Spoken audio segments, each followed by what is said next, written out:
ವೀಕ್ಷಕರೇ, ನಾನು ನಿಮ್ಮ ಮೀತಾ ಕ್ರಿಸ್ಟಲ್, ನ್ಯೂಮರಾಲಜಿಸ್ಟ್. ನೋಡಿ, ಡಿಸೆಂಬರ್ ತಿಂಗಳು ಅಂದ್ರೆ ವರ್ಷದ ಕೊನೆಯ ತಿಂಗಳು ಡಿಸೆಂಬರ್ ತಿಂಗಳಾಗಿರುತ್ತೆ. ಇದೇ ತಿಂಗಳಲ್ಲಿ ಕೆಲವೊಂದು ಗ್ರಹಗಳ ಬದಲಾವಣೆ ಆಗೋದ್ರಿಂದ ಯಾವ ಯಾವ ರಾಶಿಗೆ ಹೇಗಿರುತ್ತೆ 12 ರಾಶಿಗಳ ಫಲಾನುಫಲಗಳನ್ನ ಹೇಳ್ತಾ ಹೋಗ್ತೀನಿ. ಮತ್ತೆ ಅದಕ್ಕೆ ನೀವು ಯಾವ ರೀತಿ ಪರಿಹಾರ ಮಾಡ್ಕೊಳ್ಬೇಕು ಅನ್ನೋದು ಕೂಡ ಹೇಳ್ತಾ ಹೋಗ್ತೀನಿ.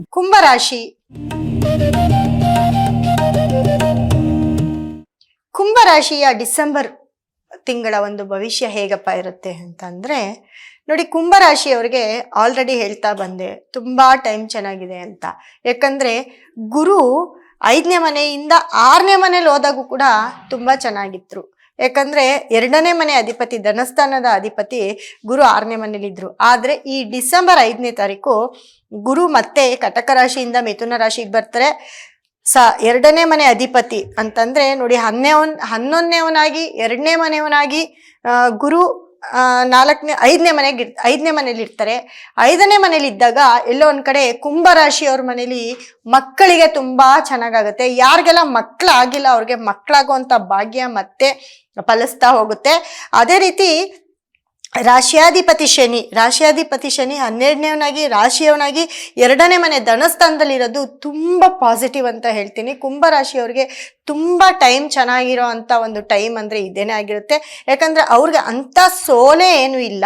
ಅದರಲ್ಲೂ ನೋಡಿ, ಡಿಸೆಂಬರ್ ಅಂತ ಬಂದಾಗ 10ನೇ ಮನೆಗೆ ಮತ್ತೆ 11ನೇ ಮನೆಗೆ 20ನೇ ತಾರೀಕವರೆಗೂ ಶುಕ್ರ ಅಂತಂದ್ರೆ ನೋಡಿ, 3ನೇ ಮನೆ ಅಧಿಪತಿ ಕುಜ ಆಗಿರ್ಬೋದು, 4ನೇ ಮನೆ ಅಧಿಪತಿ ಶುಕ್ರ ಆಗಿರ್ಬೋದು, ಬ್ಯಾಕ್ ಟು ಬ್ಯಾಕ್ 5ನೇ ಅಧಿಪತಿ ಬುಧ ಆಗಿರ್ಬೋದು, ಅದೇ ರೀತಿ 7ನೇ ಮನೆ ಅಧಿಪತಿ ಸೂರ್ಯ. ಇವರು ಎಲ್ಲರೂ 10ನೇ ಮನೇಲಿ ಇರ್ತಾರೆ. ಕೆಲ್ಸ ಅನ್ನೋದು ಕುಂಭರಾಶಿಯವ್ರಿಗೆ ಸಿಕ್ಕಾಪಟ್ಟೆ ಕೆಲಸ. ಆ ಕೆಲ್ಸನ ಪಾಸಿಟಿವ್ ಮಾಡ್ಕೊಡೋ ಅಂತ ಒಂದು ತಿಂಗಳೇ ಡಿಸೆಂಬರ್ ತಿಂಗಳು. ಅದೇ ರೀತಿ ಡಿಸೆಂಬರ್ 24ನೇ ತಾರೀಕಿಂದ ಅದೇ 4 ಗ್ರಹಗಳು, ಶುಕ್ರ, ಕುಜ, ಸೂರ್ಯ, ಬುಧ, 4 ಗ್ರಹಗಳು ಕೂಡ ಧನುಸ್ಸು ರಾಶಿಗೆ ಬರ್ತಿದ್ದಾವೆ. ಅಂದ್ರೆ 11ನೇ ಮನೆಗೆ ಬರ್ತಿದ್ದಾವೆ. ಅಂದ್ರೆ ಲಾಭಸ್ಥಾನ, ಕೆಲ್ಸದಿಂದ 11ನೇ ಮನೆಗೆ ಬರ್ತಾರೆ. 11ನೇ ಮನೇಲೂ ಕೂಡ ನಾವು ಲಾಭವನ್ನೇ ನೋಡ್ತಾ ಹೋಗ್ತೀವಿ. 11ನೇ ಮನೇಲಿ ಬಂದಾಗಂತೂ ನಿಮ್ಗೆ ಅತಿ ರಾಜಯೋಗ ಅಂತ ಹೇಳ್ಬೋದು. ಕುಂಭರಾಶಿಯವ್ರಿಗೆ ಏನೇ ಆಗ್ಲಿ ಈ ವರ್ಷ ಮತ್ತೆ ನೆಕ್ಸ್ಟ್ 2026 ಜಾನ್ವರಿ ತಿಂಗಳು ಏನಿರುತ್ತೆ ಅಲ್ಲೂ ಕೂಡ ತುಂಬಾ ರಾಜಯೋಗವನ್ನ ಅನುಭವಿಸ್ತಾ ಬರ್ತೀರಾ. ಅದೇ ರೀತಿ ನೋಡಿ, ಶನಿ ದೃಷ್ಟಿ 10ನೇ ದೃಷ್ಟಿ ಕೂಡ ಧನಸ್ಸು ರಾಶಿ ಮೇಲೆ ಬೀಳುತ್ತೆ. ಮತ್ತೆ ಗುರು ದೃಷ್ಟಿ ಕೂಡ ನಿಮ್ಮ 11ನೇ ಮನೆ ಮೇಲೆ ಬೀಳೋದ್ರಿಂದ ಕುಂಭರಾಶಿಯವ್ರಿಗೆ ಎಲ್ಲೋ ಒಂದ್ ಕಡೆ ಸೋಲೆ ಇಲ್ಲ ಅಂತ ಹೇಳ್ಬೋದು. ಮತ್ತೆ ನಿಮ್ಮ ಕೋರ್ಟು ಕಚೇರಿ ವ್ಯವಹಾರ ಏನಿದ್ರು ಕೂಡ ನೋಡಿ, ಈ ತಿಂಗಳು ಅಂದ್ರೆ ಈ ಡಿಸೆಂಬರ್ ತಿಂಗಳು, ಅದೇ ರೀತಿ ಜನವರಿ ತಿಂಗಳು ಎಲ್ಲವೂ ನಿಮ್ಗೆ ಬಗೆಹರಿಸ್ತಾ ಹೋಗುತ್ತೆ. ದುಡ್ಡಂತೂ ದುಡ್ಡು ಮೇಲೆ ದುಡ್ಡನ್ನ ನೋಡ್ತಾನೆ ಇರ್ತೀರಾ. ಎಲ್ಲೋ ಒಂದ್ ಕಡೆ ಇವಾಗ ಅನ್ಕೋಬಹುದು ದುಡ್ಡು ಬರುತ್ತೆ ಅಂತ ಹೇಳ್ತಿದ್ದಾರೆ, ಬಂದಿಲ್ಲ, ಅಲ್ಲಿ ಬಂದಿಲ್ಲ, ಇಲ್ಲಿ ಬಂದಿಲ್ಲ. ಎಲ್ಲ ನೋಡಿ 90% ನಿಮ್ಮ ಹತ್ರಕ್ಕೆ ಬರೋ ಜಾಗದಲ್ಲಿ ಇರುತ್ತೆ. ಕೆಲಸ ಆಗಿರ್ಬೋದು, ದುಡ್ಡಾಗಿರ್ಬೋದು, ಅಥವಾ ನಿಮ್ಗೆ ಇನ್ಕ್ರಿಮೆಂಟ್ ಆಗಿರ್ಬೋದು, ಪ್ರಮೋಷನ್ ಆಗಿರ್ಬೋದು, ಏನೇ ಆಗ್ಲಿ ನಿಮಗ್ ಸಂಬಂಧಪಟ್ಟಂತಹ ಯಾವುದೇ ಒಂದು ಕೆಲಸ, ಮಕ್ಕಳಾಗಿರ್ಬೋದು, ಮದುವೆ ಆಗಿರ್ಬೋದು, ಪ್ರತಿಯೊಂದೂ 90% ಇರುತ್ತೆ.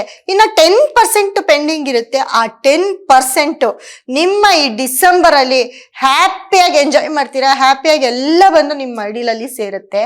ಅದೇ ರೀತಿ ನೋಡಿ, ಕುಂಭರಾಶಿಯವರು ಟ್ರಿಪ್ ಮಾಡೋದು, ಹೊರಗಡೆ ದೇಶಕ್ಕೆ ಹೋಗೋದಾಗಿರ್ಬೋದು, ಅಥವಾ ಎಲ್ಲೋ ಒಂದ್ ಕಡೆ ಟ್ರಿಪ್ ಮಾಡೋದು, ಫ್ಯಾಮಿಲಿ ಜೊತೆ ತುಂಬಾ ಎಂಜಾಯ್ಮೆಂಟ್ ಮಾಡೋದು, ತುಂಬಾ ಚೆನ್ನಾಗಿರೋದು, ಇವೆಲ್ಲವೂ ಕೂಡ ಕುಂಭರಾಶಿಯವ್ರಿಗೆ ಆಗತ್ತೆ. ಜೊತೆಗೆ ಏನಪ್ಪಾ ಅಂದ್ರೆ ನೋಡಿ, ನೀವು ರಾಜಯೋಗ ಅಂತ ಹೇಳ್ದೆ, ಅದೃಷ್ಟದ ಮೇಲೆ ಅದೃಷ್ಟ ಅಂತ ಹೇಳ್ದೆ.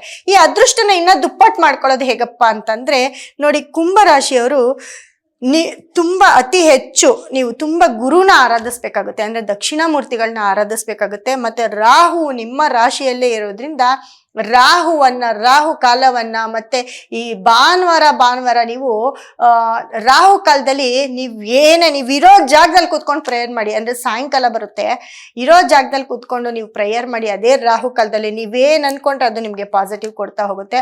ಮತ್ತೆ ಅತಿ ಹೆಚ್ಚು ನೀವು ಹಾಲನ್ನ ಯಾರಿಗಾದ್ರೂ ಸ್ವಲ್ಪ ಡೊನೇಟ್ ಮಾಡ್ತಾ ಇರಿ. ಯಾವ್ದಾದ್ರು ಒಂದು ಅನಾಥಾಶ್ರಮಕ್ಕೆ ಯಾವಾಗಾದ್ರೂ ನಿಮ್ ಕೈಲಿ ಆಗಿದ್ದ ಸಹಾಯ 1 ಲೀಟ್ರೋ 2 ಲೀಟ್ರೋ, ನೀವು ತುಂಬಾ ಚೆನ್ನಾಗಿ ನಿಮಗ್ ದುಡ್ಡು ಬರ್ತಾ ಇದ್ರೆ ಒಂದು 10 ಲೀಟ್ರ್ ಕೊಡಿ, ಹಾಲು ಮೊಸರು. ತುಂಬಾ ಅದನ್ನ ಯಾವ್ದಾದ್ರು ಅನಾಥಾಶ್ರಮಕ್ಕೆ ಡೊನೇಟ್ ಮಾಡಿದ್ರೆ ತುಂಬಾ ಒಳ್ಳೇದಾಗುತ್ತೆ ಕುಂಭರಾಶಿಯವ್ರಿಗೆ. ಸೊ ಕುಂಭರಾಶಿಯವರು ಅತಿ ಹೆಚ್ಚು ನೀವು ಶುಕ್ರ ಅಂದ್ರೆ ಶುಕ್ರ ಗ್ರಹಕ್ಕೆ ಸಂಬಂಧಪಟ್ಟಂತಹ ಒಂದು ಸ್ಟೋನು, ಅಥವಾ ತುಂಬಾ ಅತಿ ಹೆಚ್ಚು ನೀವು ನೀಲವನ್ನ ಕೈಗೆ ಹಾಕೊಳ್ಳಿ. ಅದರಲ್ಲೂ ಪ್ಯೂರ್ ನೀಲನ ನೀವು ಒಂದು ರಿಂಗ್ ಅಥವಾ ಒಂದು ನೀಲದ ಒಂದು ತುಂಡನ್ನ ನಿಮ್ಮ ಪರ್ಸಲ್ಲಿ ಇಟ್ಕೊಂಡು ಓಡಾಡಿ, ನಿಮಗೆ ತುಂಬಾ ಪಾಸಿಟಿವ್ ಕೊಡುತ್ತೆ. ನೀವು ಅತಿ ಹೆಚ್ಚು ಬ್ಲೂ ಸಫೈರ್ ಯೂಸ್ ಮಾಡಿದಷ್ಟು ನಿಮಗೆ ಅತಿ ಹೆಚ್ಚು ಯೋಗ ನೋಡ್ತಾನೆ ಇರ್ತೀರಾ. ಹಾಗಾಗಿ ಕುಂಭರಾಶಿಯವ್ರಿಗೆ ರಾಜಯೋಗ, ನಿಮ್ದೇ ತಿಂಗಳು, ನಿಮ್ದೇ ಡೇ, ನಿಮ್ದೇ ವರ್ಷ ಅಂತ ಕೂಡ ಹೇಳ್ಬೋದು. ನಿಮ್ಗೆ ಎಲ್ಲೂ ನಿಮ್ಗೆ ಸೋಲೆ ಇಲ್ಲ ಅಂತ ಹೇಳ್ತಾ ಮುಂದಿನ ರಾಶಿ ಬಗ್ಗೆ ಮಾತಾಡ್ತಾ ಹೋಗೋಣ.